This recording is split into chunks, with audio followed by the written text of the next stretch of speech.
उपराज्यपाल मनोज सिन्हा ने कहा है कि अगर कोविड के हालात में सुधार होता है और विद्यार्थियों व शिक्षकों का टीकाकरण 100% हो जाता है तो उच्च शिक्षण संस्थानों को जल्द ही खोला जा सकता है। उन्होंने कहा कि अभी कोविड का खतरा कम नहीं हुआ है। हमें समाज के हर वर्ग से कोरोना की तीसरी लहर को रोकने के लिए सहयोग चाहिए।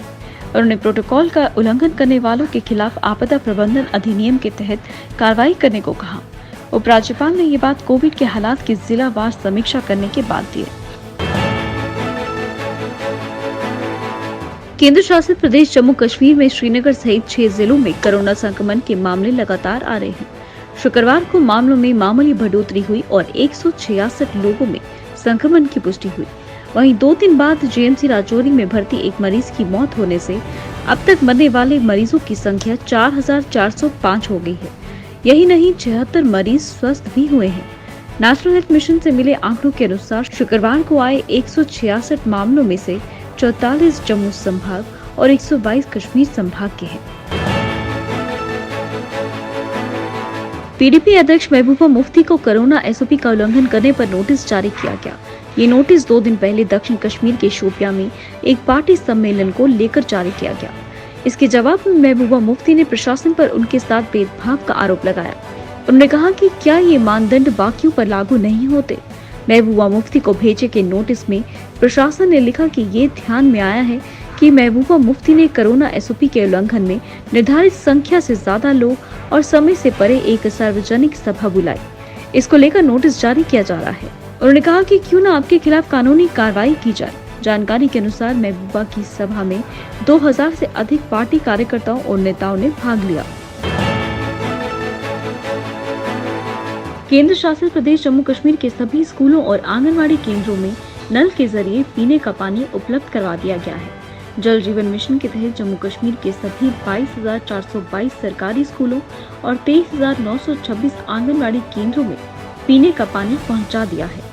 देश में अंडमान और निकोबार आइलैंड के बाद जम्मू कश्मीर दूसरा केंद्र शासित प्रदेश बन गया है जिसमें हर स्कूल व आंगनबाड़ी केंद्र में पीने का पानी उपलब्ध करवाया गया है। मार्च 2022 तक जम्मू कश्मीर में स्कूलों व आंगनबाड़ी केंद्रों में पानी पहुंचाने का लक्ष्य निर्धारित किया गया था, लेकिन जल जीवन मिशन के तहत इस लक्ष्य को निर्धारित समय से पहले ही पूरा कर लिया गया। केंद्र शासित प्रदेश लद्दाख के 2 दिवसीय दौरे पर पहुंचे रक्षा राज्य मंत्री अजय भट्ट ने पूर्वी लद्दाख में सेना की ऑपरेशनल तैयारियां जानने के साथ चीन के सामने डटे जवानों को कड़ी सतर्कता से दुश्मन की हर चुनौती का सामना करने को तैयार रहने के निर्देश दिए।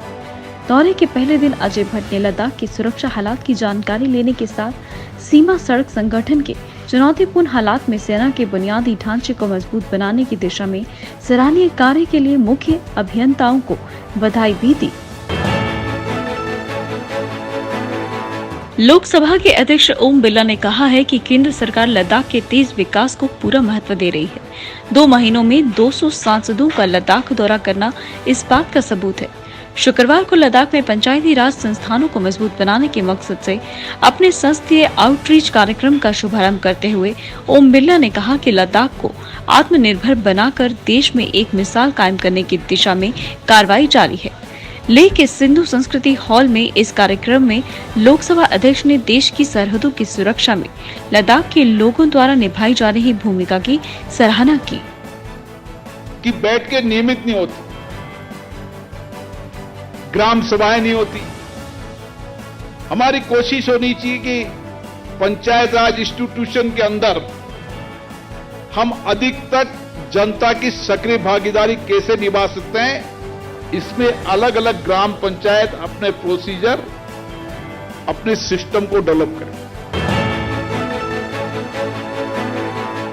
कोरोना के खिलाफ जंग में भारत ने अहम उपलब्धि हासिल की है। शुक्रवार को भारत ने इतिहास रचते हुए एक दिन में रिकॉर्ड 1 करोड़ टीके लगाए।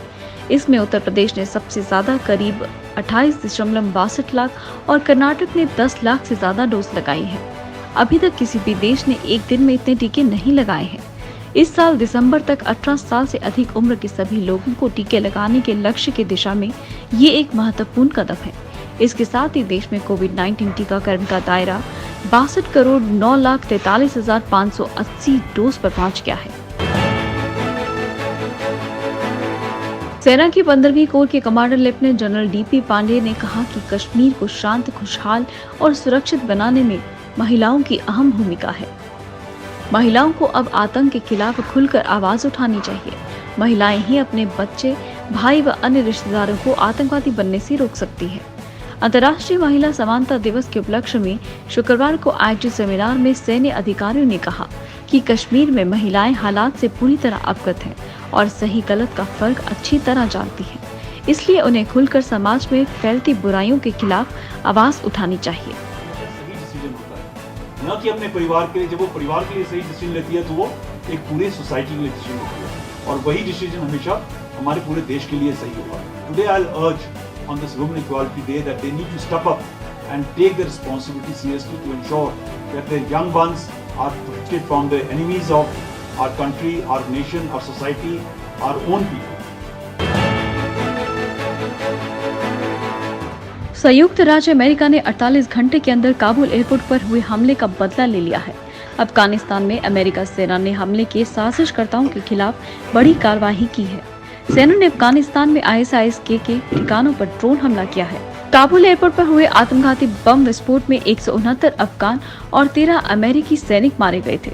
इसके साथ ही अमेरिका ने लोगों से काबुल एयरपोर्ट के गेट को जल्द से जल्द छोड़ने को कहा है।